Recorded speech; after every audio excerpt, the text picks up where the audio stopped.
Yali tokko lama sadii sagantaa keenya jalqabna waan ta'eef bakka keessan akkanuu qabattan kabajaan isin gaafanna.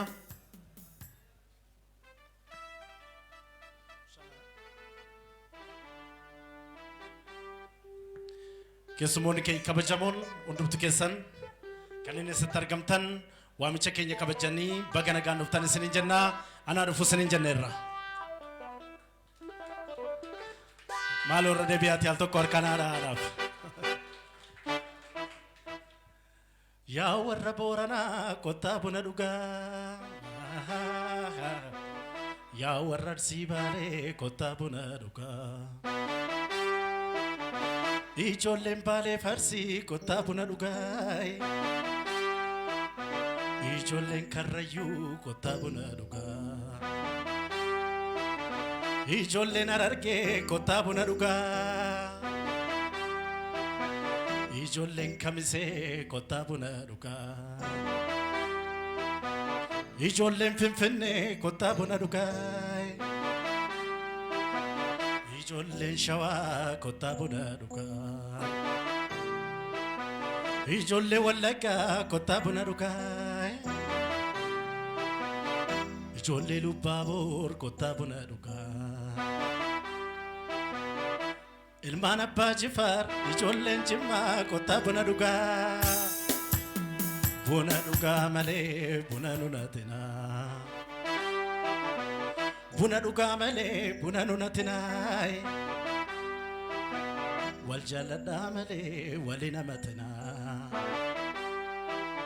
Wal jaaladhaa malee wali namatinaa. Muka hoomiyaa sololoo'ee sololoo qilleensi raaswee badii kottu yaa jorrokoo rakkataa bineensi nyaatu. Muka hoomiyaa sololoo qilleensi raaswee badii kottu yaa jorrokoo rakkataa bineensi nyaatu. Harkuma keessan bakkuma jirtanitti.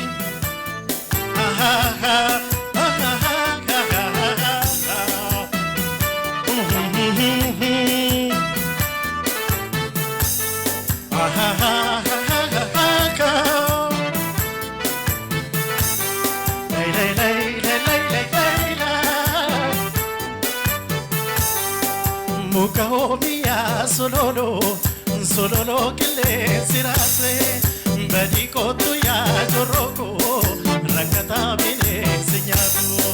Muka hoomiyaa sololoo qilleensi raaswee badii kottu yaa tameekoo rakkataa bineensi nyaatu. Mootummaan gosaa yaamu ompisaa bisaanii yaadee safaraan taa'ee si yaadu. Esumaan ofiirraan baatee kumarraan tumaami amartii kalloo tokkoyee turammaan sirraa kutaami gurbattii farroo tokkoyee. Muka hoomiyaa sololoo qilleensi raaswee badii kottu yaa tameekoo rakkataa bineensi nyaatu. Hiikas kommee hiikas komme, hikas komme, hikas komme, hikas.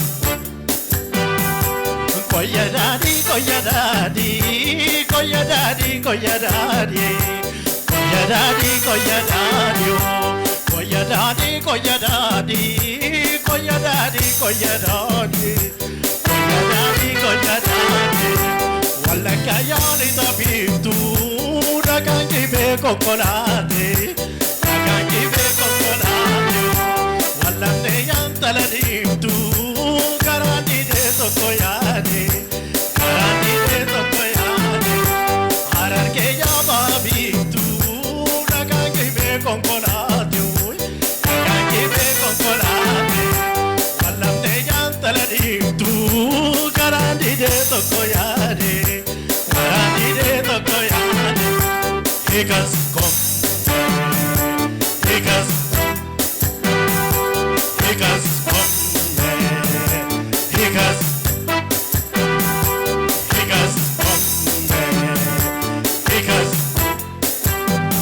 galatoomaa fayyaanota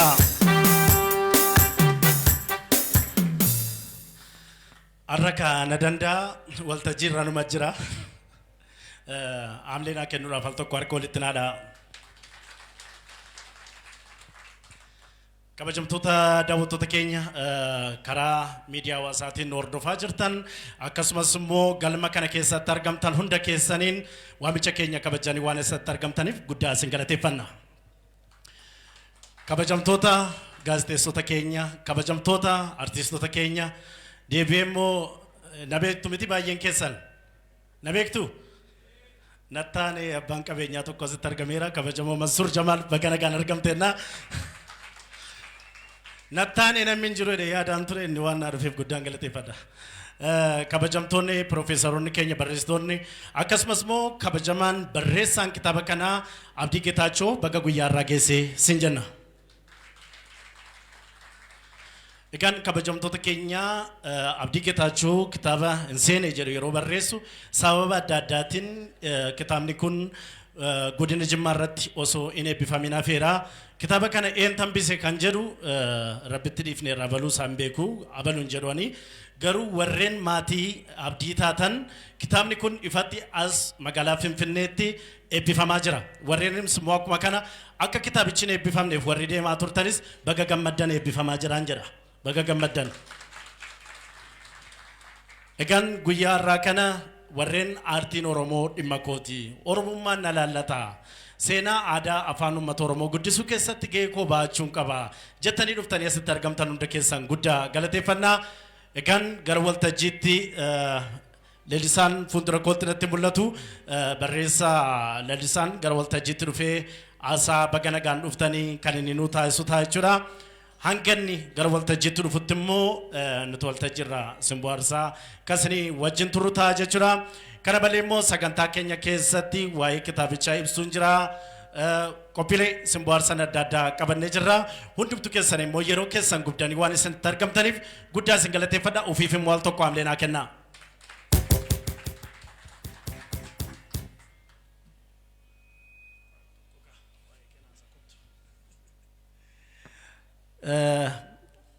Leellisaan ittaanaa hoogganaa barreessitoota Oromooti. Kitaabota hedduu gulaaluudhaan sirboota hedduu gulaaluudhaan ni beekama keessattuu sirba Ceenni Gulaaleen karaa miidiyaa hawaasaatiin ni beektu. Kana malee immoo Leellisaan barreessaa cimaa kan ta'an kitaaba dhaabaa wayyeessaa mata duree Gurraacha Abbayyaa jedhu afaan Amaariffaatti yeroo dhiyoodhaaf gabaarra kan oolu ta'a.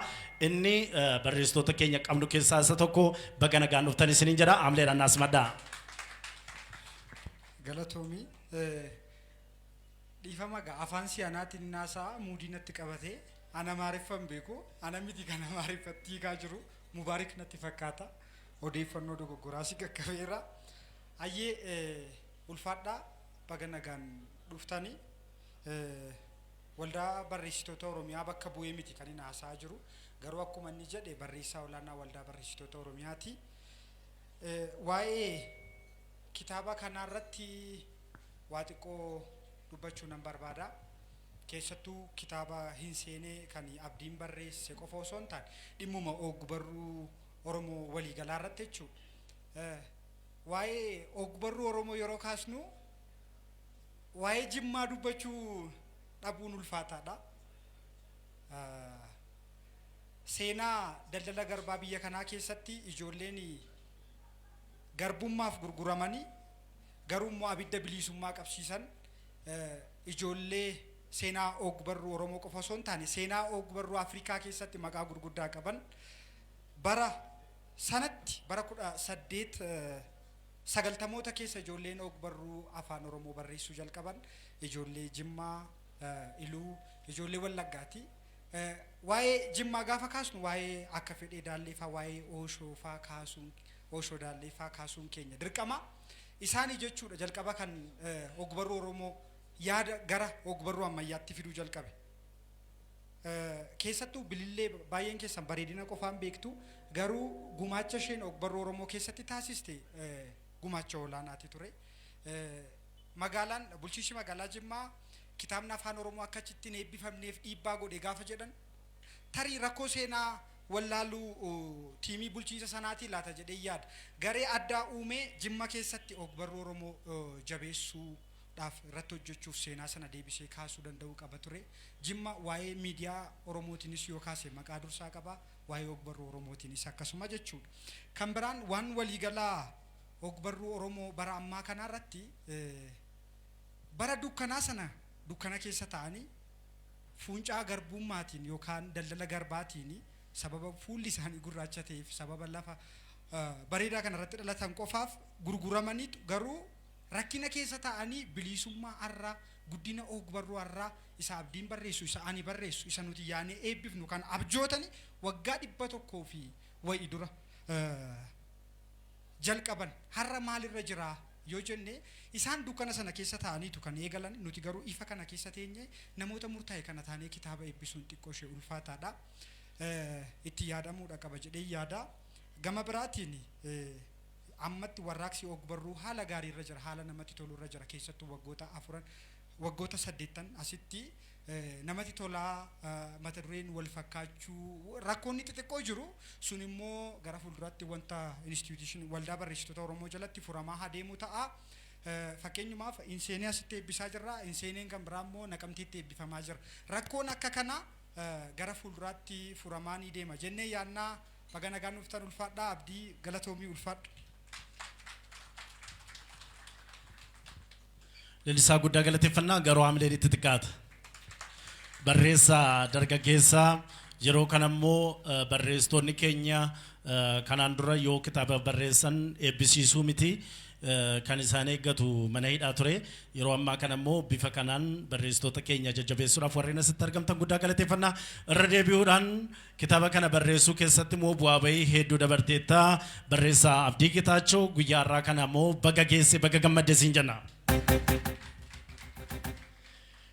Kanataansuutiin barsiisaa muummee folkloorii fi ogbarruu Oromoo dhimmoota aadaa, aartii fi duudhaalee Oromoo irratti qorannoo 11 kan geggeessan haaromsa gadaa Maccaa keessatti miseensa koree seera baastuu kan turan muuxannoo barsiisummaa yeroo dheeraa kan qaban gargaaraa Piroofeesara Tarrafaa Mitikuu gara waltajjiitti dhufuudhaan waa'ee kitaaba kanaa gabaabsanii kan nuuf ibsan ta'a. Isaaniin kabajaan gara waltajjiitti naas maddaa.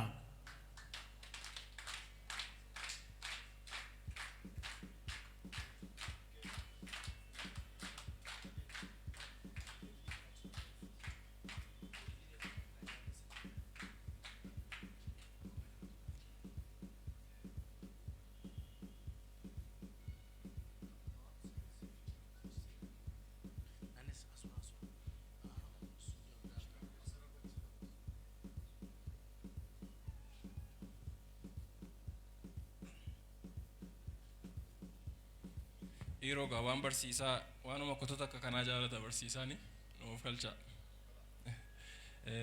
Baga nagaan dhuftanii anis anuma Jimmaa dhufee baga nagaan dhufee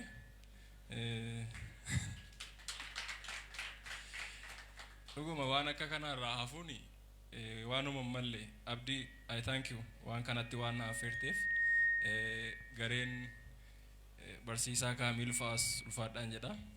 Odeeffannoo kana naa kennuu keessaniif jechuudha. Guyyaa har'aa ta'uusaa naa kennuu keessaniif isumaayyuu akkan dhufee saba kana fuulduratti dubbadhuuf carraa waan naa kennitaniif ulfaadhaa.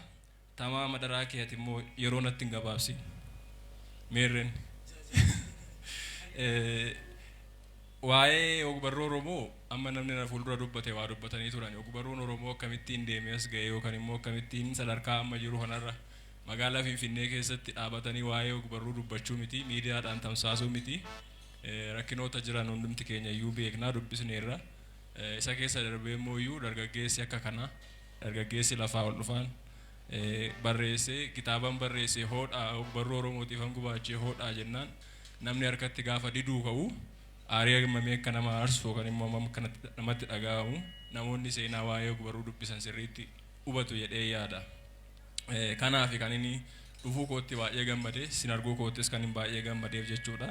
Walumaa galatti ogbarruun maal jechuudha yookaan immoo literature afaan Ingiliffaatiin sina tsuuf afaan Amaariffaatiin jedhamu kun maal fayyada saba tokkoof ogbarruu Oromoo maaliif jenna? Saba tokko maal gumaachaa yookaan immoo warri itti wareegamaa turan maaliif itti wareegamaa turanii kan jedhu irratti waa dubbachuun gaariidha jechuudha. Namoonni maaliif jibbu namoota waa'ee ogbarruu hojjetan kana namni maaliif jibba? Keessumaa immoo gama siyaasaatiin gama mootummooleetiin maaliif irratti xiyyeeffatama namoota kanarratti?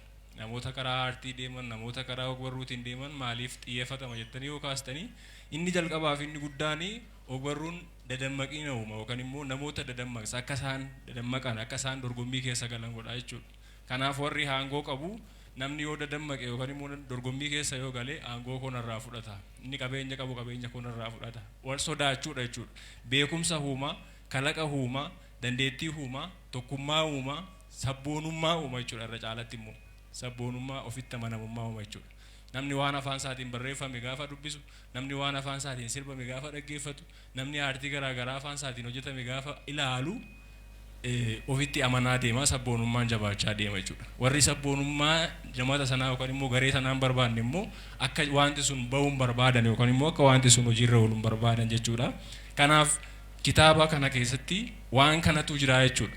Wantoota sabboonummaa nama geessan, wantoota ofitti amanamummaatti nama geessan, wantoota jaalala biyyaatti nama geessan, jaalala saba ofiitti nama geessan elementoota akkasii of keessaa qaba waan ta'eef warri jibbu dhugaadhuma qabaaf jibba yookaan immoo dhugaadhuma qabaa fi sodaata jechuudha. Ogbarruun damee adda addaa qaba. Isaan keessaa asoosama isaarra eebbisiisuudhaaf dhufnee as jirru kana jechuudha.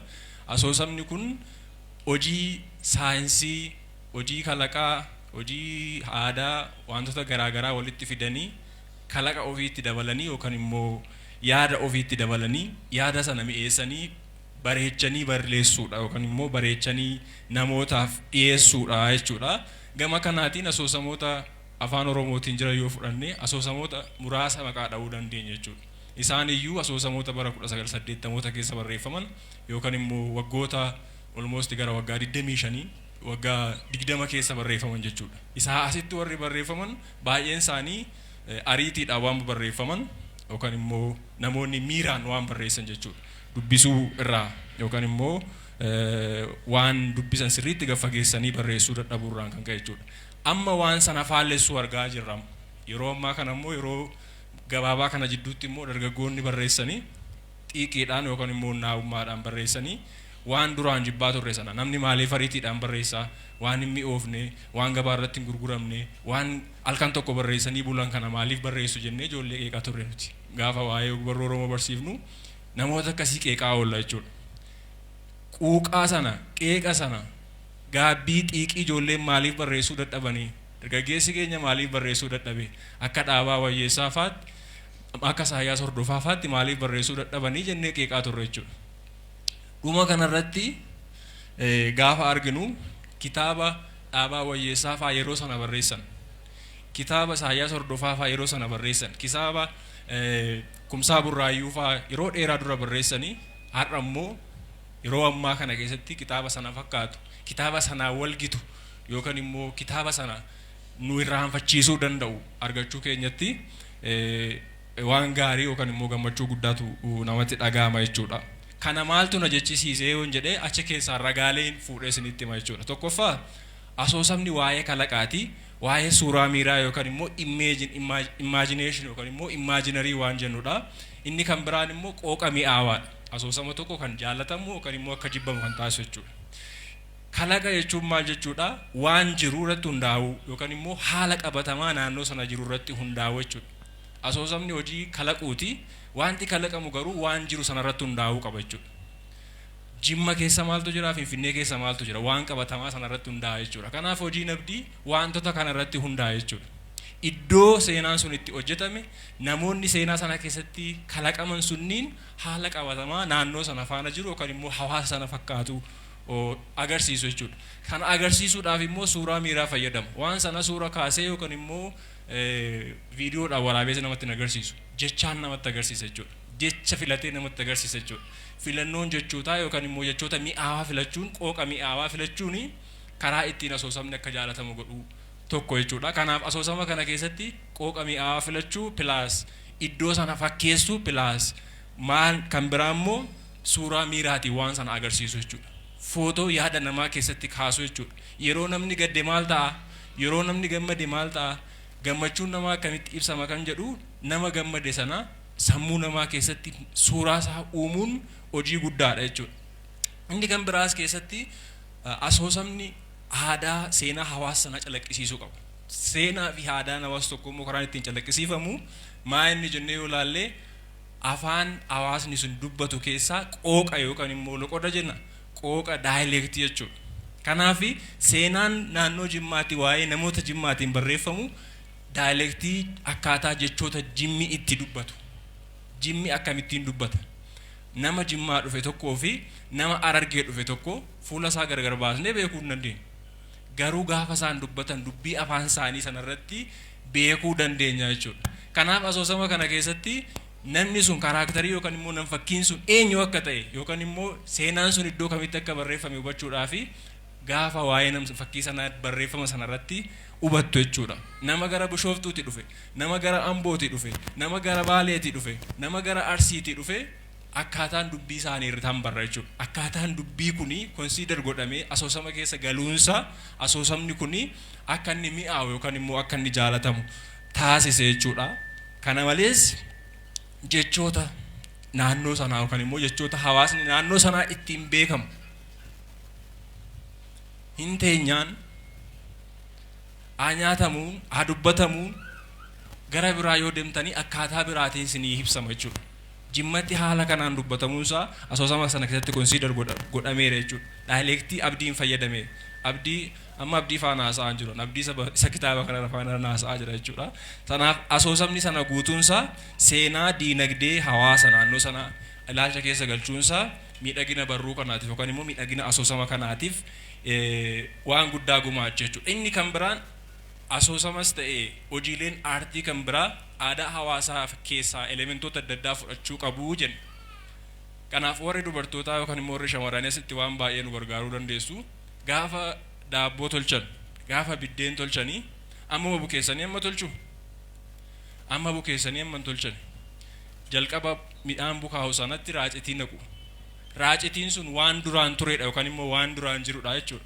Sana gochuun isaanii daabboon suni tokkoffaa hin bukaa, lammaffaa immoo gaafa tolchame immoo hin mi'aa jechuudha. Haa bukaa'uufis haa mi'aa'uufis jedhu. Kanaaf asoosama keessatti immoo maal fayyadamu? Elementoota aadaa waan akka mammaaksaa, waan akka jechamaa, waan akka oduu durii, waan akka sirbaa, waan akka afoola garaagaraa fayyadamu jechuudha. Asoosama kana keessatti wantoota kana hedduu argitu. Isa kana gaafa dubbistanii namichi sun maal jedhee eessaa fuudhee jedheettanii ilaaluu dandeessu. Mammaaksi jira, jechamni jira, haasaan garaagaraa jira, waan nama kofalchiisu, waan nama gaddaatti nama geessu seenaan isaa waa'ee gaddaa yoo ta'e jechuudha.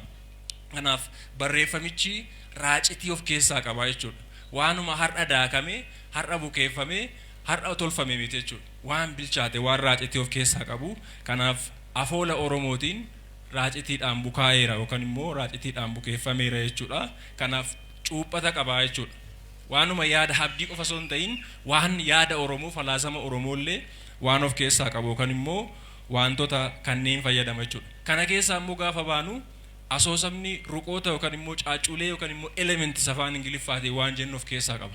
Caaccuuleen kunniin yookaan immoo ruqoonni kunniin namoota saayinsii isaa baratetu beeka malee barreessaan hundumtuu hin beeku.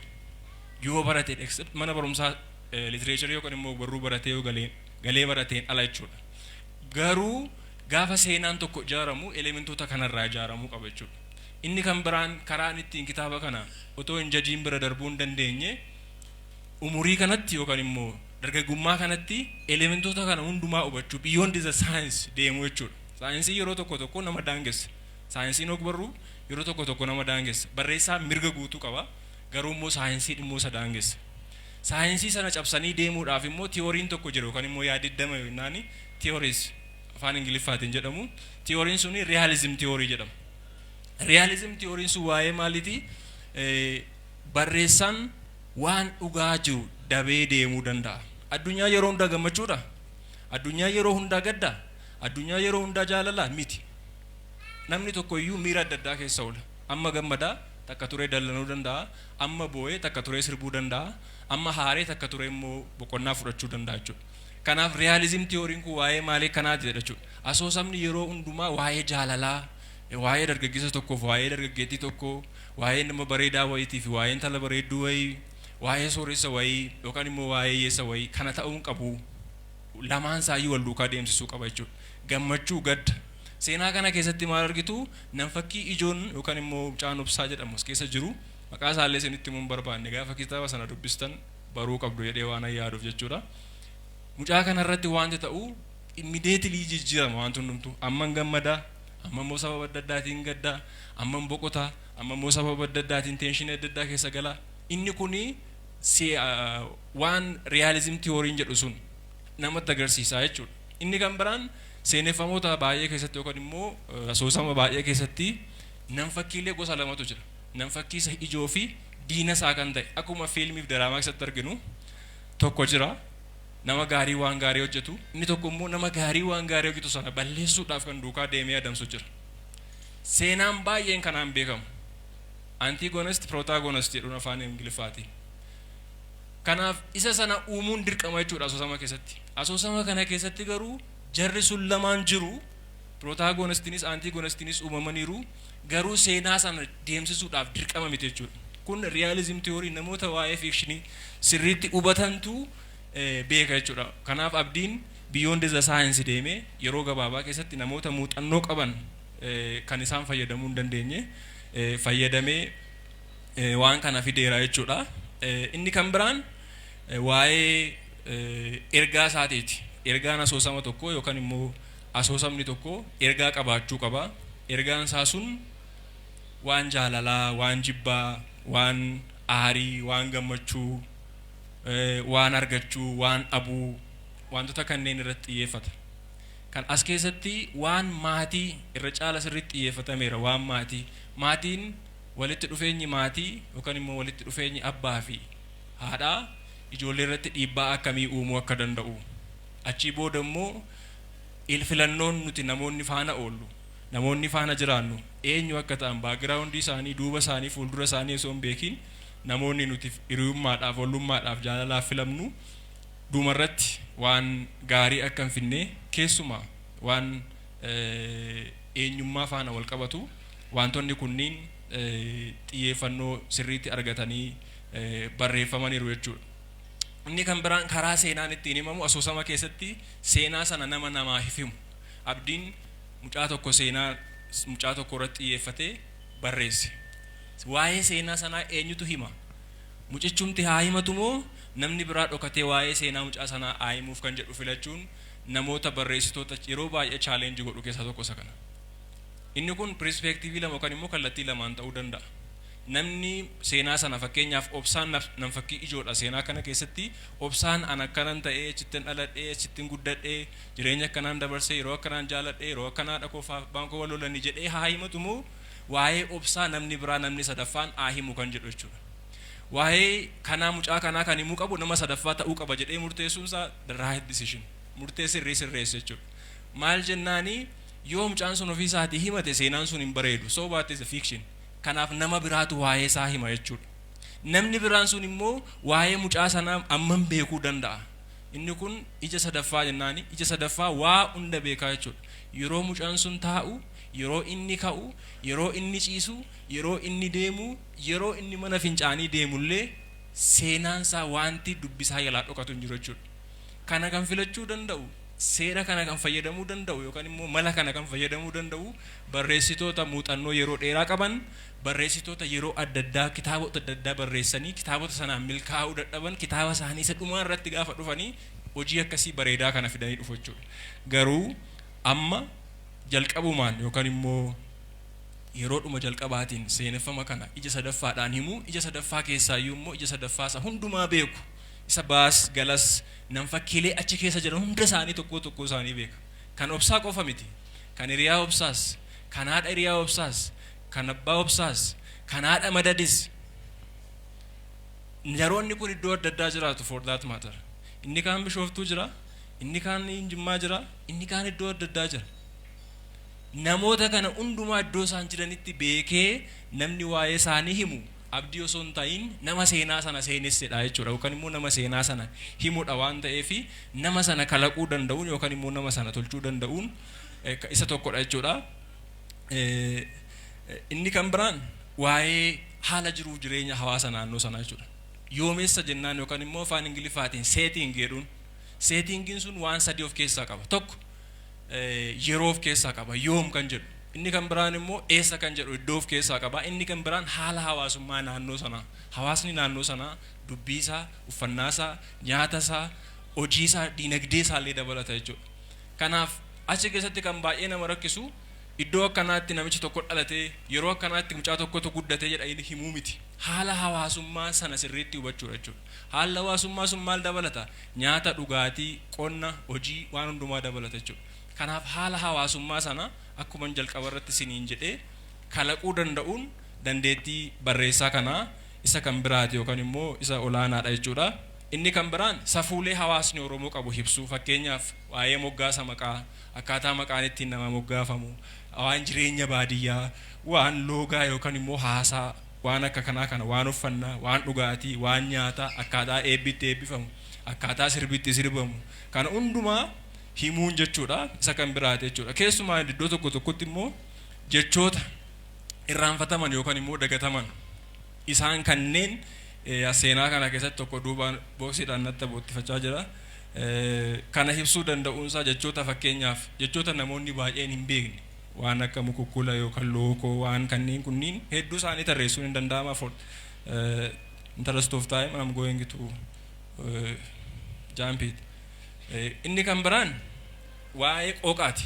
Qooqa gosa sadiitu jira. Qooqa dubbii hidilee, qooqa dubbii adhidilee fi qooqa jiddu galeessaa jennaan. Isa kana jechuun jechoota amma formaalii naasa'aa jira, dubbii idileen dubbachaa jira. Informal jechoonni ta'an immoo jiru.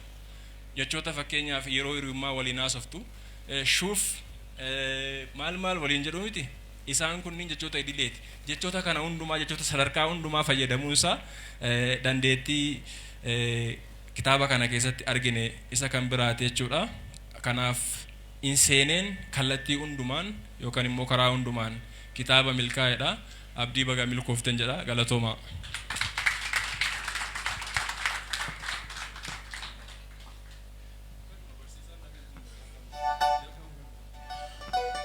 Humnumaan hirkatti qabe malee barsiisaan nu bulche oole.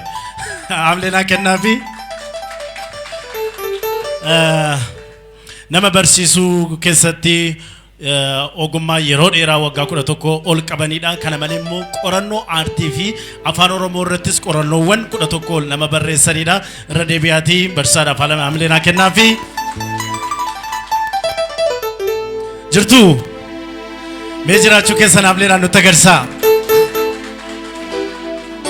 Ijoollee utubaa kuukaa mana siree kuukaa cinaacha kan nama kuukuu nama kuukaa waaqatu baasai kuukaa waaqa baasa miti.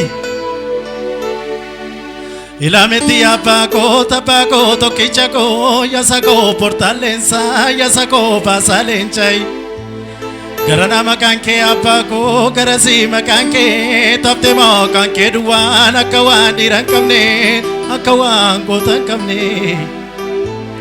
Ilametti papa kamale kenderga jirma omi busani daraben ke ma darba taranke ma chalata ilma yomi fumani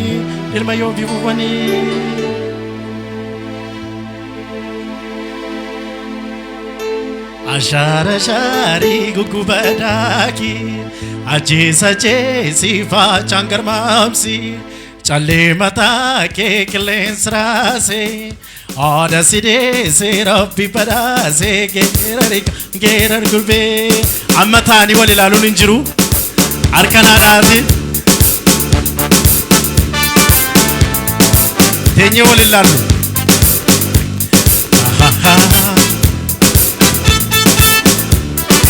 oh milil jenna sham jenna galera marritule kom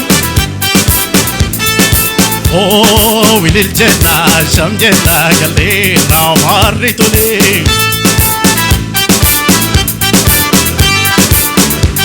Mati ko, mati go parako. Sanyi ko, parako. Oh, wilil jenna, sham jenna, galera marritule. Oi salaki.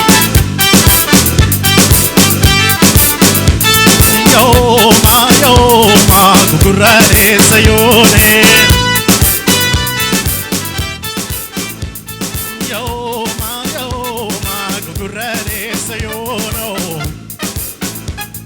akka ijoollee keenyaa yaa birroode qotanii daraaruu yaa birroode baddaa wal waamanii yaa birroode gamoo wal gargaaruu yaa birroode naadaaleen kootuu yaa birroode kaneen kataa galtii yaa birroode naa godii doodoo yaa birroode godeen kataa galtii yaa birroode yaa seeni yooda kambooni jitooda siyaadee marooko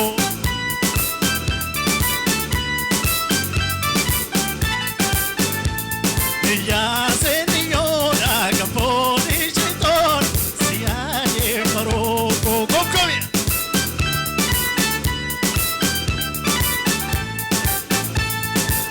yaa seerakaa siyaadee rakai yaa seeree siyaadee mbulee boofti gammoojii hinaadu yuusai yoomuu siyaadu hirbaatan buusuu keessa midhaanii imimmaan buusakaa keessa garaanii baala geeshee baala laaduu maalla geessee maamla yaadu anyikii jirbii boofee daalachaa asikii sirbii korree sobdee raawwatee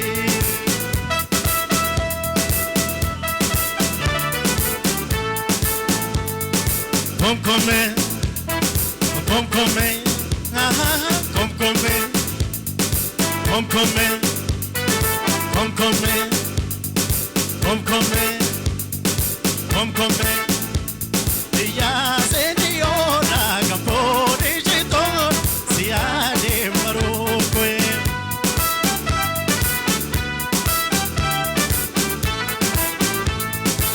Yaa serakai siade raka.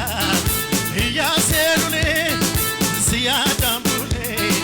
Bofti kamoji inatu yusai yomu siadu Irbatan buusu keessa midhaanii imimmaan buusakaa keessa garaanii baala geeshee baala laaduu maalla geessee maamna yaadu anyikii jirbii boofee daalachaa asikii sirbii korree sobdee raawwataa.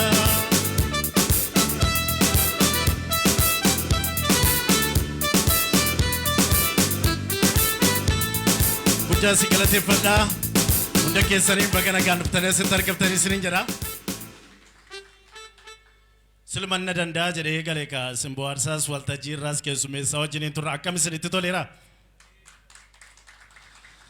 erga isinitti toleeti namni tokko keessa deemaati birrii naa coraati walitti naa qabaati akkas wayyaa kaatanii badhaasuu waan ulfaateef achumatti akkaawuntii irratti bifa nama barateetiin jechuudha akkas wayyaa Kanattaan suraan immoo walaloo qabna.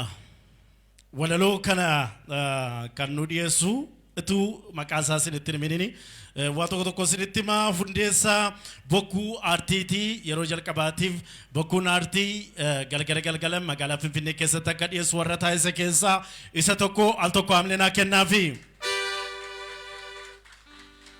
Kitaaban fuudhee leellisaadhaaf kenne. Kan fuudhee afaan Oromoo irraa gara maarifaatti kaa jirus isuma al tokko hamlinaa kennaafi. Walaloo ciccimaadhaan beekamaa yeroo ammaa kana immoo gara fuulduraatti walaloo hedduudhaan dargaggoo fakkeenya ta'uudhaan maqaa dargaggoota Oromoo hunda waamsuudha. Dargaggoo Mubaarik Sultaan gara waltajjiitti naaf feeraati walaloo nu dhiyeessaa kabajaan gara waltajjiitti raasfadhaa.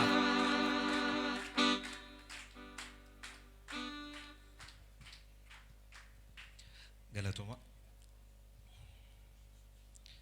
muuziqaa booda walalooni baay'ee cimaa akkamittuu hubachuuf yaala si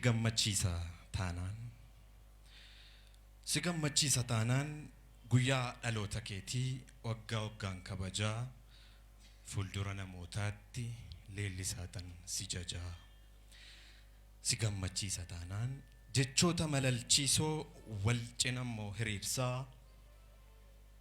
eegee bubbeetti hidheen addunyaarra firfirsaa firfirseen facaasaa facaaseen haramee immoo haamee immoo tuullachaa ammoo jechan dhalchaa hoggus leellisuuf hoggummoo si faarsuuf dhalchaa taane lilchaa si gammachiisa taanaan qilleensatti firoomeen maqaa keen muka raasaa suuraa kee samiirratti harka kiyyaanan kaasaa bareedina kee duriirra simboo keen bocee baasaa biiftuu daboo kadheettan addunyaatti si mul'isaa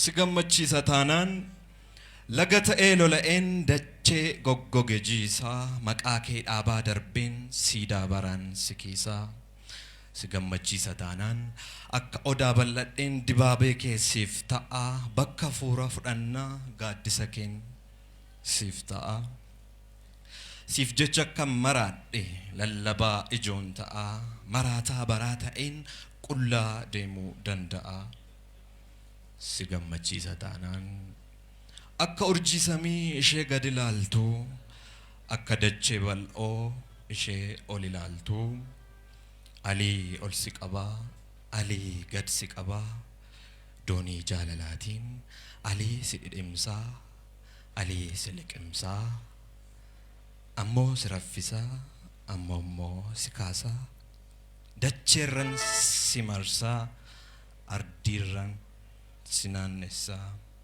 si gammachiisa taanaan currisa kee nan ibsaa akka toltuuf faara nuura miidhaginaa mallattoo jifaaraa onnee koo saaqitan keessatti si awwaalaa si gammachiisa taanaan dachee ta'een ciisaa anarra ijjedhu yookii akka gulantaa narra tarkaanfadhu akkati bohaartu gogaa koommoo duugii dibbee hojjetadhu lafee kan koo dirii kiraara tolfadhu yeroo dibbee aliimmoo kiraara ta'een zamana kee si'iin tajaajila si gammachiisa taanaan du'ee dhabamuun koo dachee onnee saaqeen dursee of wareegaa ofiif of awwaaleen ofittuu maragaa ardii dharaadheenseen bakka dhugaa dhaqaa silas duhan ooltuu silas dhufuun ooltuu jannata kees taa'een dhufaatii kee eegaa barbaaddachaa haqa galatooma abdii geetaachoo baga gammadde ulfaadhaatiin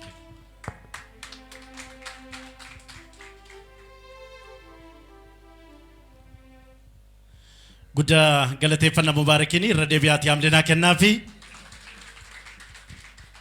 asumaan walaloo sirbaa tokko honaa barreessite moo baay'ee natti tola walaloon kee baay'ee gaariidha umrii dheeraa si jira kanattaan sudaan immoo abbaa qophichaa kan ta'e misirroon guyyaa irraa barreessaan kitaabichaa abdii kitaachoo kabajaan gara waltajjiitti naaf feeraati asaa gabaabaa erganuu taa'iseen booda keessummoonni keenya kabajaas jirtan gara waltajjiitti dhufuudhaan eebbi kitaabichaa kan raawwatu ta'a jechuudha abdii kitaachoo kabajaan gara waltajjiitti naa geggeessa.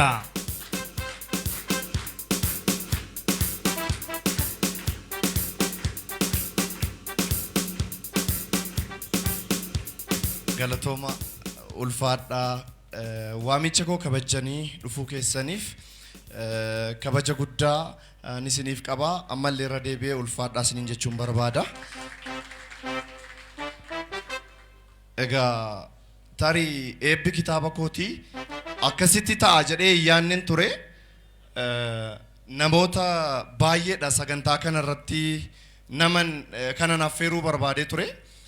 Sagantaa bal'aa fi guddaadha kanan qopheessee ture namoota baay'eedha kanan sagantaa kanarratti affeeruuf qopheessee sagantaa bal'aa kan maatiif jaallattoonni aartii bakka garaagaraarraa Jimma qofa osoo hin taane Arsiirraa kan dhufan jiru ijoollee Wallaggaa kanaaf argaman jiru bakka garaagaraarraa Finfinnee dabalatee sagantaa koo hirmaachuuf dhufanii ture wanti hundi qophii ta'ee ture haa ta'u malee akka ani yaadituun taane waan ani hin seenetu ta'e hin seene jedheetu man dhiise ani saganticha garuu sagantaa bareedaa qopheessinee turre waan rabbi fedhe yookaan rabbi eeyyametu ta'a waan ta'eef har'a garuu rabbi eeyyamee jennaan ta'ee jira galata rabbi jechuun barbaada duraan durse. Ammas garuu isin jaallattoonni artii dinqisiifattoonni artii ogbarruun Oromoo akka ol ka'uuf namoonni yaaddan dhiphattan keessattuu magaalaa Finfinnee keessatti immoo yeroon qaaliidha. Magaalaa Finfinnee keessatti sagantaa irratti hirmaachuuf nama sitti argamtan abbootiin qabeenyaa jirtu, piroofeesaroonni jirtu, moodeelonni jirtu, hojjettoonni mootummaa fi egaa dooktaroonni as keessa jirtu hojii keessan irraa yeroo qabdan irraa murtanii ana jabeessuuf aartii Oromoo bira dhaabachuuf dhufuu keessaniif dhugaa kabaja guddaan isiniif qaba. Dhugaa irra deebi'ee ulfaadhaa isiniin jechuun barbaada. Ani kitaaba kana yeroon barreessu bu'aa ba'ii baay'eedha kanan dabarse. Yeroon isiniin jedhu kitaaba kana yeroon seenaa isaa nama natti mirraa dhagahu hangan barreessee dubbistoota biraan ga'utti seenaa nama kanaa dabarsee hawaasa Oromoo bal'aa bira qaqqabsiisutti baay'ee muddamaa tan ture yeroo bal'aadha kan fudhate wanni hunduu darbee galata rabbii kitaabichi guyyaan eebbaa isaa har'a ta'ee jira. Kitaaba kana garuu asiin ga'uudhaaf ana qofa miti kan itti ifaaje namoota baay'eedha kan dudduuba turanii seenacha qorachuurraa kaasee namichi seenicha yeroo natti himu san booda qindeessuu dabalatee bifa toora qabsiisuutiin illee gargaaraa piroofeesaraa Kaamil Mahammad halkan qixxee nafaana taa'ee hanga xumuraatti nafaana ifaajaa ture. Darbee haati manaa koo Liidiyaa Dajjee Qanaatee halkan walakkaa saagalu ani bariisifadhee saagalu eessaa dhufte sonaan hin jedhin seeraan waan kanarra kan jiru waan beektuuf na dudduuba turte isheef illee hamilee naa kennaa maalu. Darbee obboleessi koollee gumaata guddaa naa godhee darbee namoonni hiriyoottan koo sagantaa koo milkeessuuf magaalaa Jimmaa irratti na cinaa dhaabbachaa turan torbee lama guutuu sagantaa koo miidhagsuuf kan na bira ture obboleessa koo tamaam takkaalliin maaloo naa galateeffadhaa. Hojii isaa dhiisee sagantaan koo hanga milkaa'utti nafaana dhiphachaa ture garuu har'aas geenyee jirra. Ijoollee hiriyoottan koo waloo fi koomeediyaanii bal'inaa waaq jiraatiif danuu daamtoo sagantaa koo miidhagsuuf hanga Jimmaatti dhufanii sagantaan koo tun milkaa'in afanii ture deebi'anii dhufanii ture isaanillee na kabajanii hanga sanatti dhufuu isaaniitiif ulfaadhaa jechuun barbaada. Dhumarratti abbootii qabeenyaa Mansuur Mahammad, Mansuur Jamaal dabalatee abbootiin qabeenyaa Jarrabdii, Asfaaw Kumaa, Dooktar Naahom hundumti keessan maqaa keessa waamee fixuu hin danda'u. Artiistii isin afaan Amaariffaatiin beektan afaan Oromootiin illee ni dhufee abdadhu faantish illee as keessatti argama. Hunduma isaaniitiif al takkaa hamilee naa kennaafi galatoomaa ulfaadhaa baga nagaan naa dhuftan. Thank you so much. Abdiin asuma naa turteetu gara waltajjiitti naa dhuftanii gaazexeessaa cimaa fi taanaan daayirektaraa miidiyaa Addis Miidiyaa Asfoo Kumaa nu gidduutti argama. Asfoo Kumaa kabajaan gara waltajjiitti naaf feertu kabajamoo Mansuur Jamaal gargaaraa Piroofeesar Kaamil Mahammad gargaaraa Piroofeesaraa Tafarii akkasumas immoo Baqqalaa kabajamoo Baqqalaa Irree jarri kun gara waltajjiitti kabajaan naa kottaati eebba kitaaba kan taasisnu ta'a jechuudha. Akkasumas immoo akkuma sila abdiin jedhee afaan Amaariffaatiin kan beektan faantish dhalataa Gujii nu gidduutti argama ilma abbaa gadaa isas kabajaan gara waltajjiitti naaf feera.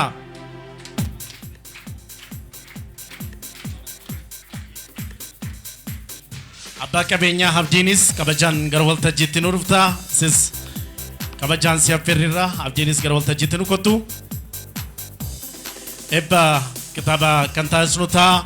Koreen kitaaba qopheessan gara waltajjiitti kitaaba nuu fidaati.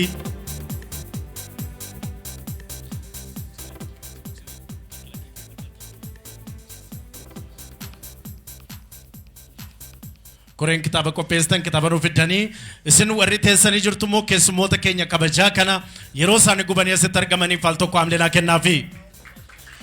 Dooktar Naahomis kabajaan gara waltajjiitti sin affeerra. Dooktar Naahom gara waltajjiitti nu kottaa. Natu amur rampate di fama dokter. Sorry.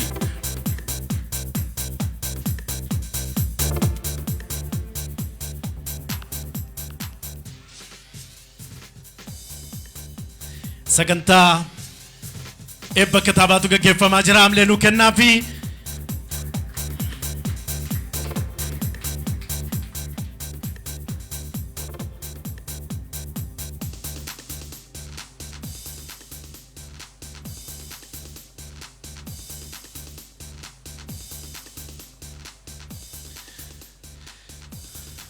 hundumtu isaanii akkaataa adeemsa eebba kitaabaatiin hundumtu isaanii kitaaba tokko irratti mallatteessu kitaaba keessummoonni kabajaa irratti mallatteessan kana nama tokkotu bitataa yoo namni biraan jirre isaanumtu biteen gala kanaaf hundumtu keessummoonni keenya asitti argaman hundi isaanii mallatteessu kitaaba tokko irratti jechuudha.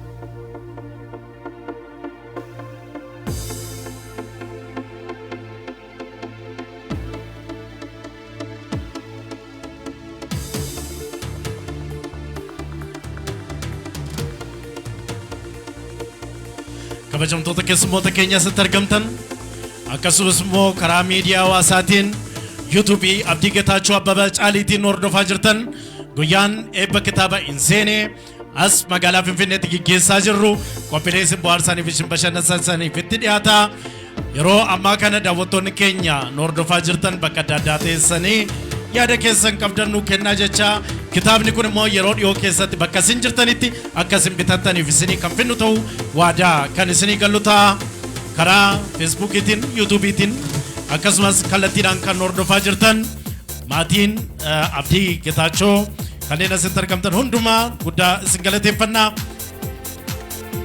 kanneen galma kana keessatti immoo yeroo keessan gubdanii argamtanis guddaa isin galateeffannaa jechuudha.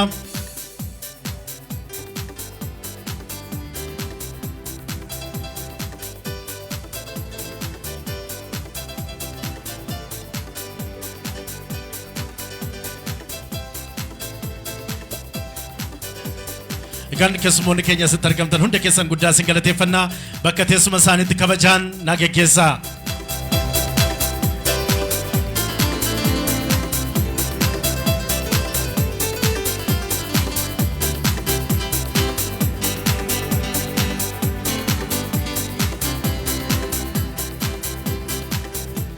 Kitaabichi eebbifameera al tokko irra deebi'aatti yaablenaa kennaa fi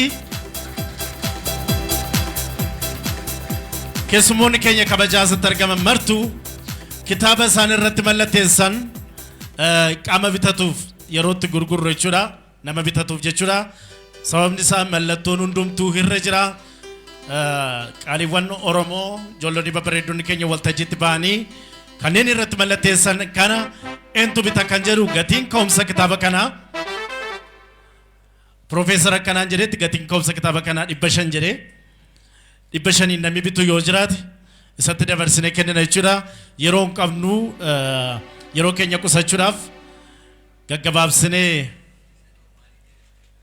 inni kun meeqattan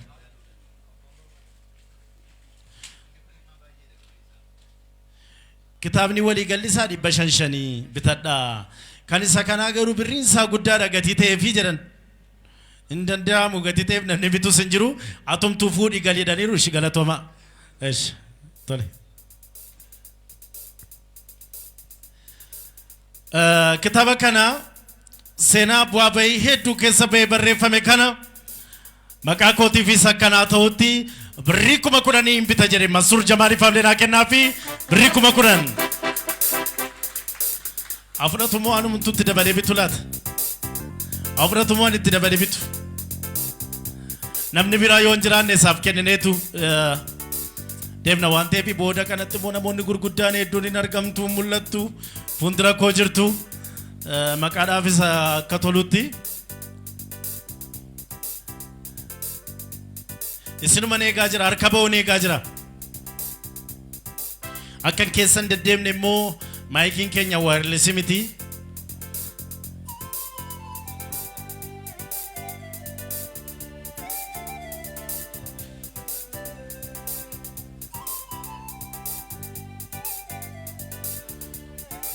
كتابة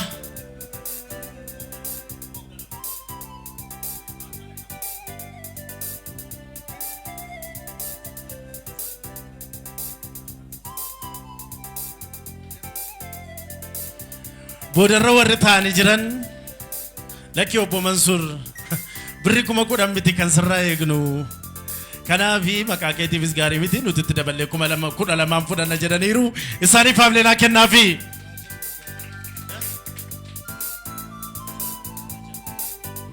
Rajan waan gaarii birri 12,000 birri 12,000 kenninuufi akkas jedhe yaada keessan kakaasuun keessan gaariidha awwantan 10,000 jedheefi namni na booda jira jedhee ilaaluu barbaadeni malee 15,000 godheera jedha Mansuurii 15,000 haamleenaa kennaafi 15,000 kenninuufi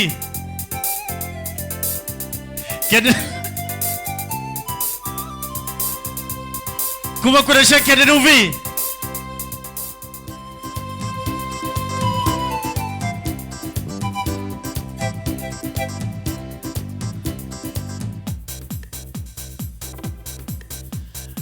warri Addis Media Networks gidduu keenyatti argamu jarri immoo kitaaba kana guutuu magaalaa Oromiyaa irratti irra jechaa jiru Faantish Shastatti argama Faantish immoo gara Gujii Booranaa gidduu kana hojiidhaaf deemuun konafu kitaaba kana fuudhee deemuun qaba yaada dhiyeessaa tureera Raajiin lakki birri 15,000 dhaqa'u 16,000 godheen fudha kitaaba kana kanuma itti qophaa'ee dhufe jedhee Raajiidhaaf al tokko haamleenaa kennaafi Raajii tokko Raajii lama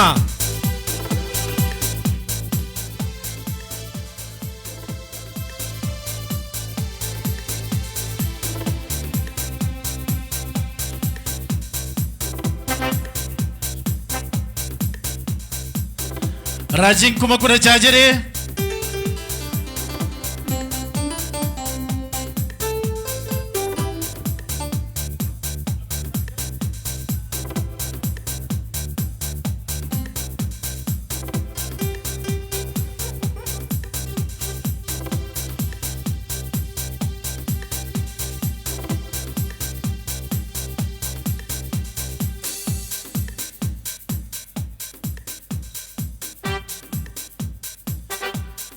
Keessumoota keenya keessaa tokko Abdii Bulloo nu gidduutti argama obbo Mansuuris guddaa si jaallanna kitaaba isa kana garuu fudhattu isa hunduu irratti mallatteesse Raajiinis guddaa galatoomi kanaaf birrii 18,000 kitaaba kana fudha jedheera Abdii Bullootiif haamleenaa kennaafi birrii maal harka dha'uu dadhabdanii harka dha'uu dadhabdanii ahaha ohoho ahaha birrii 18,000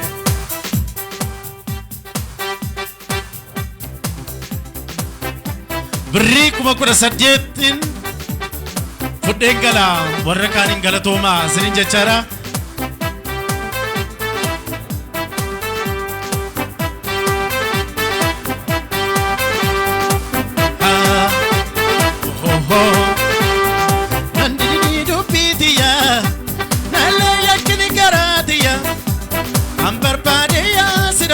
Garam jirta fateetiya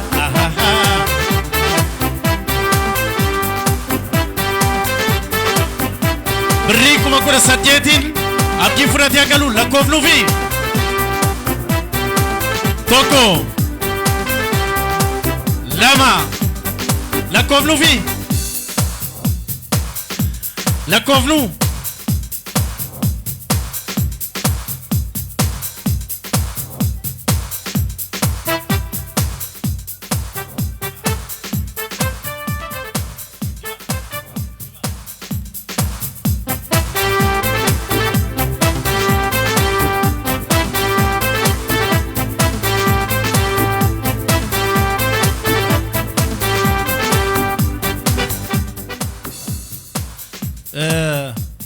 qophicha asuma irratti xumurreerra jechuufan asuma irratti xumurreerra jechuufan Bifilee Entertainmentii fi Ozol walii galuudhaan birrii 40,000 kennaniiru haamleenaa kennaafi birrii 40,000 kennaniiru birrii 40,000 Bifilee Entertainment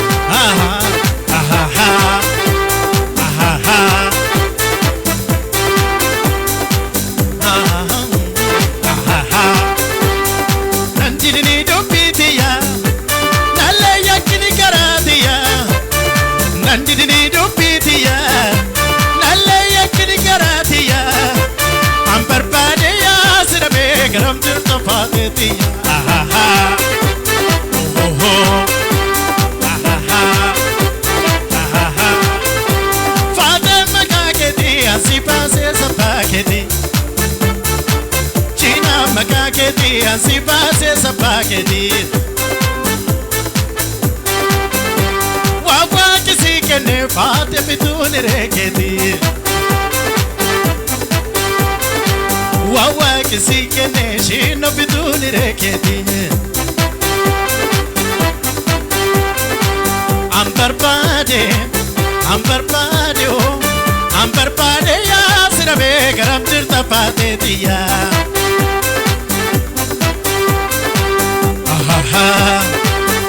Oh oh, ah ah ah,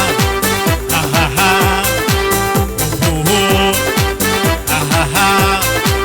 Wana miya tu chufara pikuta tarka kaba.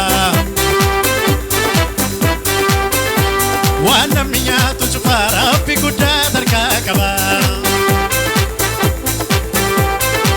Fade se jala de om tarka sikaba. Shina sijalade am terka sikaba am parpade ya sirabe garam tirta shina diya oh oh oh ah ah oh oh oh bri kuma afurtama alto korre biati ablela kenafi Mali warri boda harkana udan dafdani radio biati ablena kennafi warra bifletif akasumas gare wajinin jiran hunduma saniti falakofnu tokko jettuna fana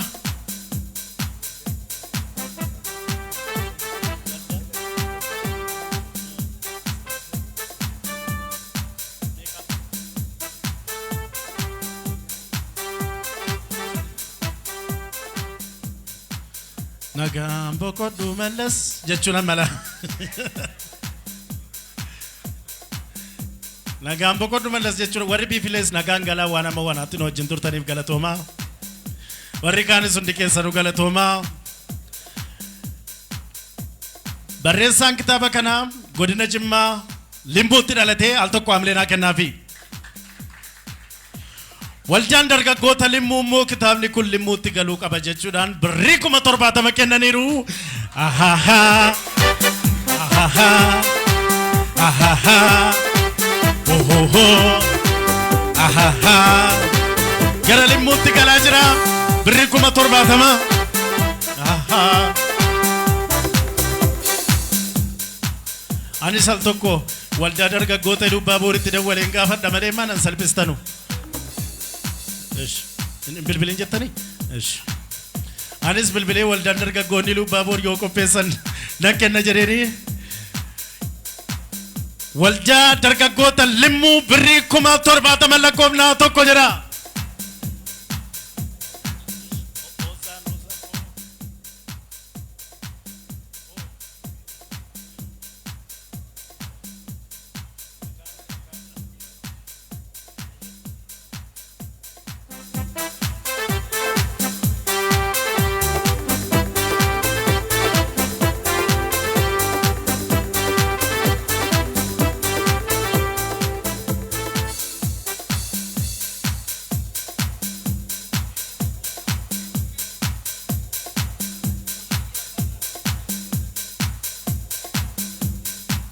Nagan kallattiidhaan bilbilaan na dubbisaa jiru Qamariyaa Abbaa Joobir magaalaa Jimmaarraa kallattiidhaan kitaaba kana hordofaa jirra birrii 100 jedhanii amleenaa kennaafi birrii 100 Qamariyaa Abbaa Joobir Abbaa Jifaar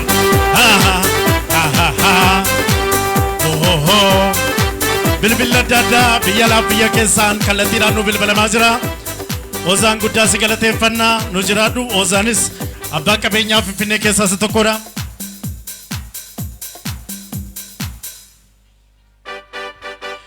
Al tokko amleenuu kennaa fi qamariyyaa abbaa Joobir Jimmaarraa kitaabni kun kallattiidhaan ituu qaamaan isin biratti argamne immoo baay'ee nutti tola. Nu waamne isinii sababa kanaatiif immoo achuma Jimmaarra teenyee kallattiidhaan isin hordofaa irraa birrii 100 jedhaniiru amleenuu kennaa fi birrii 100 amleen hin xiqqaate maal hin beeloftanii daddafdaniin harkaa.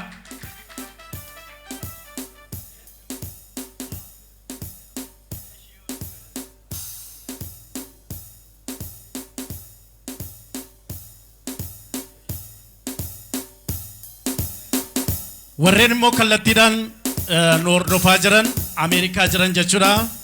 Kitaaba sarratti mallattaa'e kun nu harkaa ba'eera.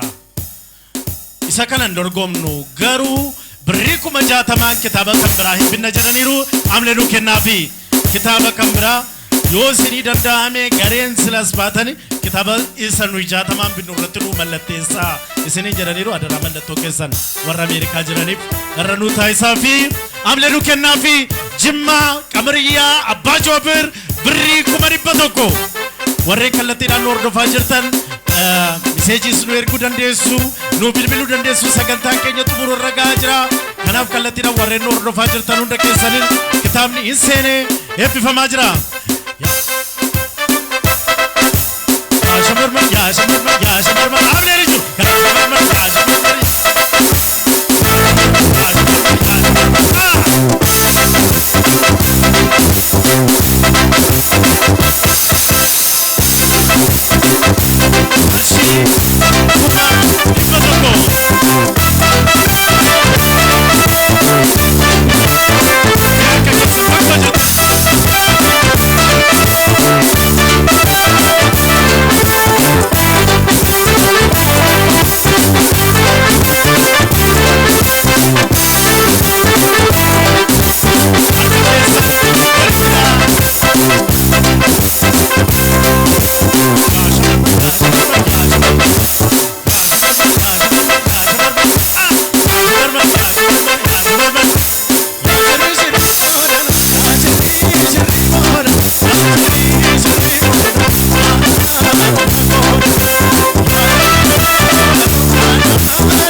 warri Jimmaa kitaaba kana 100 binna jettaniittu galatoomaa.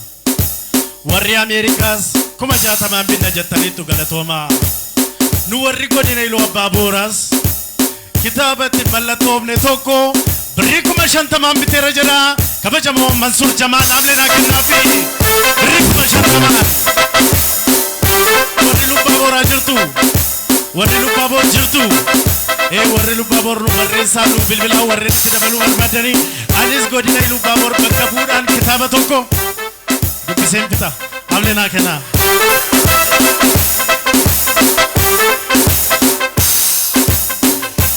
Mansuur Jamaal birrii 50,000 kitaaba itti mallattoofne tokko fudhateera guddaa si galateeffannaa. Warreen Ameerikaa jirtan mallattoo malee isiniin erginu jechuudhaan kuno koreen gara waltajjiitti baan isinii mallatteessaniiru isin warra jirtan al tokko amleenaa kennaa fi kitaabni kun birrii 60,000 gurguramee gara Ameerikaa kophaatti naa kaayisa Ameerikaa arginu anis mallatteessuu laata Ameerikaa dhaqu kophaatti kan obbo Mansuur Jamaal ammoo manaa kennaa fi isa namni biraan jirootee kitaabni kun Jimmaatti adde qamariyyaan birrii 100 bitaniiru. Warreen Ameerikaa kitaaba kan biraa birrii 60,000 bitaniiru. Godina Iluu Abbaa Boor bakka bu'uudhaan kabajamoo Mansuur Jamaal 50,000 biteera. warreen asitti argamtan hunda keessaniin guddaa galatoomaa baga gammaddan baga irra keessan isiniin jenna amlee bakka tokkotti naa kennaafi. Shamarran argee.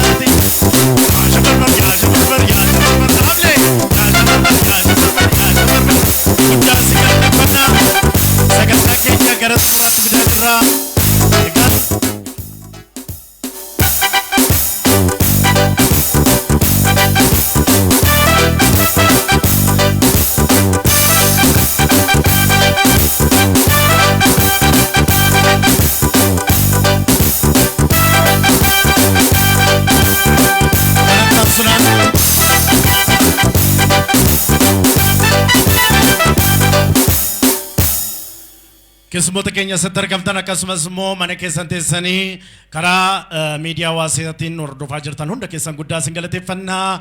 Sagantaa keenya gara xumuraatti fidaa jirra. Kanatti aansuudhaanii barsiisummaa ogummaa barsiisummaatiin muuxannoo yeroo dheeraa kan qaban akkasumas immoo kitaaba inseenee kana kan gulaalan barsiisaa muummee folkloorii fi ogummaa Oromoo Yuunivarsiitii Jimmaatti daayireektara walitti dhufeenya Yuunivarsiitii Jimmaa fi magaalaa Jimmaa kan ta'an baruulee garaagaraa aadaaf turizimii waliin qopheessuudhaan kan beekaman kitaabota walaloo fi asoosama gulaaluudhaan kan beekaman gargaaraa Piroofeesaraa Kaamil Muhammad Abbaa Diimaa kabajaan gara waltajjiitti dhufanii isaan gara waltajjiitti nu dhufanii haasaa xumuraa nu taasisu.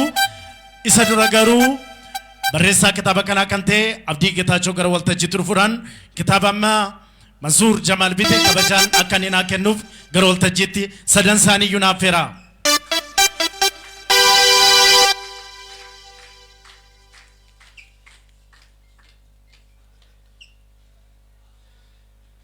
Amlee nuu kennaafi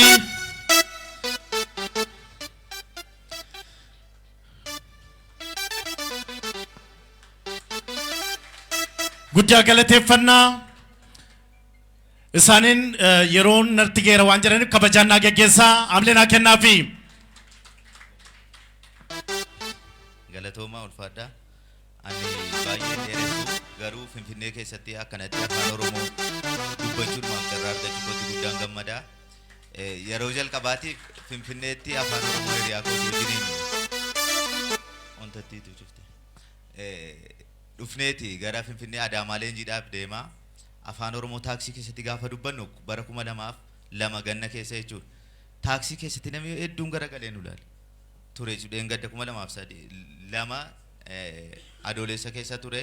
Sanaan booda eegga qeerroon sosocho'ee ka'e bilbila namni hundinuu kaasee afaan Oromootiin haasa'aa ture jechuudha. Amma immoo kitaaba eebbisiisaa irra galatooma. Jimmaan keessattis rakkoon uumame rakkoo Oromummaatiin rakkoo garaagaraatiin waliin qabatu maqaa Jimmaas hin madaalu aadaa Oromoo aartii Oromoo guddisuudhaafis bulchiinsis fedhii guddaa qaba. Haa ta'uuti garuu bulchiinsuma irratti namoonni tokko tokko ittiin wal rukutuudhaaf jecha olola oofameen jechuudha. Sagantaan sun kan haqame sagantaa haqamuu isaatti hedduun gaddine gammachuu guddaa qabna. Mucaan ol guddata waan ta'eef anis gammadeera jechuudha. Har'a kitaabni kun Amazon irratti maxxanfamee jira yeroo ammaa.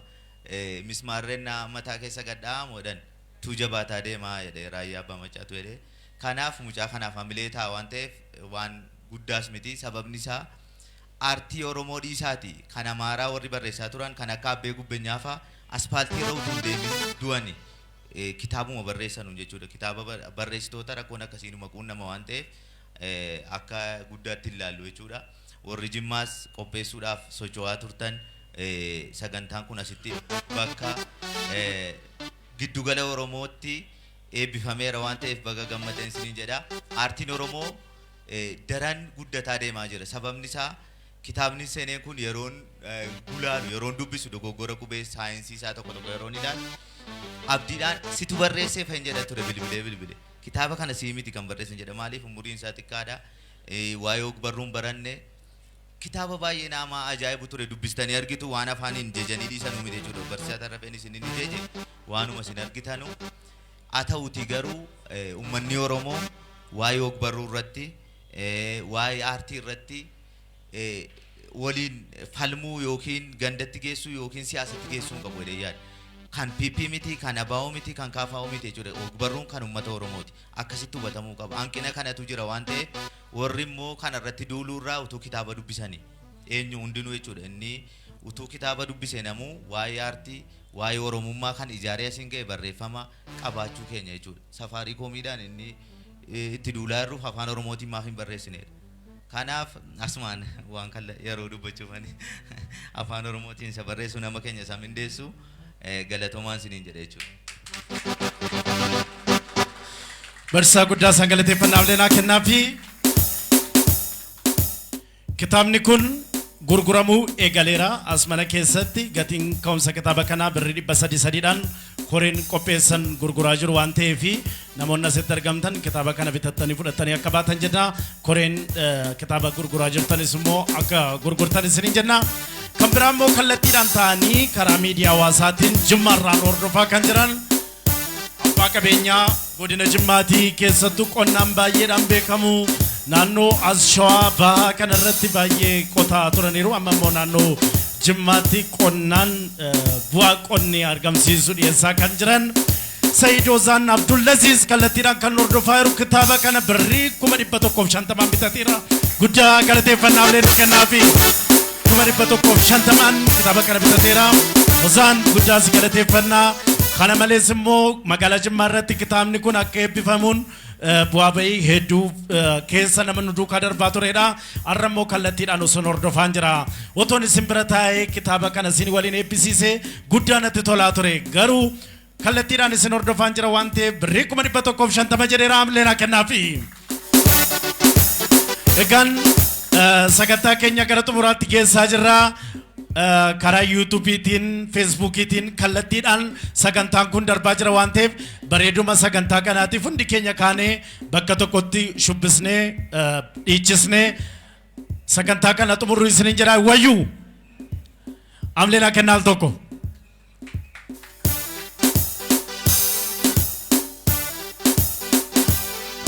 kana malees immoo daawwattoonni keenya hedduun guddaa sin galateeffannaa abdii geetaachoo kitaaba kana waan barreesseef guddaa galatoomii sa'aatii kana kaasnee Amaazonii irraa buusnee ilaalaa jirra jedhanii warreen kaanis warreen biyya keessa biyya alaa bakka adda addaa teessanii kitaaba kana bitachuu hin dandeenye Amaazon irratti fe'amee jira waan ta'eef warreen dubbisuu eegaltan guddaa sin galateeffannaa warreen eegalle immoo jalqabaatii dubbisaa isiniin jenna asitti birrii 300 gurguramaa jira Amaazon irraa immoo buufadhaatii dubbisaa isiniin jenna irra deebi'uudhaan abdiidhaan bakka gammadde jennaanii hundi keenya al tokko kaanee shubbisnee gannas waan ta'eef waliin taphanneet qophii kana kan xumurru ta'a jechuudha sila akka aadaa seenaa uummata Oromootti jaarsa biyyaa eebbisee kan xumuru jaarsi biyyaa immoo otoo isaan isin keessa sagantaa jalqabne waan ta'eef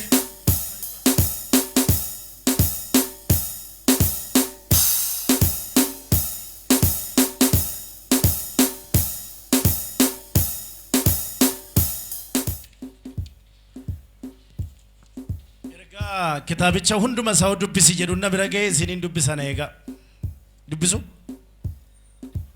hunduma isaa amman dubbisutti amlee naa kennaati amma kana iyyuu teessaniitu baay'ee isin hin tursoon isin turse sa'aatii 2 qofan isin tursa waan ta'eef eegalaan jira yaadannoon kitaaba kanaa artiist Hacaaluu Hundeessaa Boonsaa fi abbootii gadaa Karrayyuutiif haa ta'u jedha.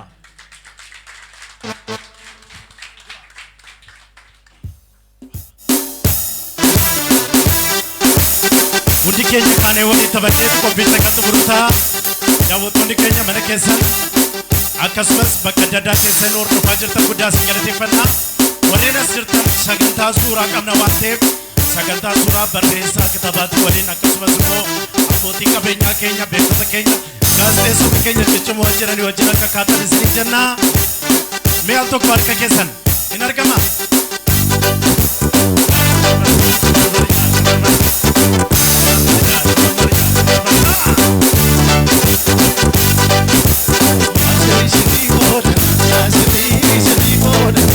I'm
Warri suuraa kaatan qophii suuraatti bu'aa deebii suuraa waliin kaatu qophii keenya suuraa dhimma irraa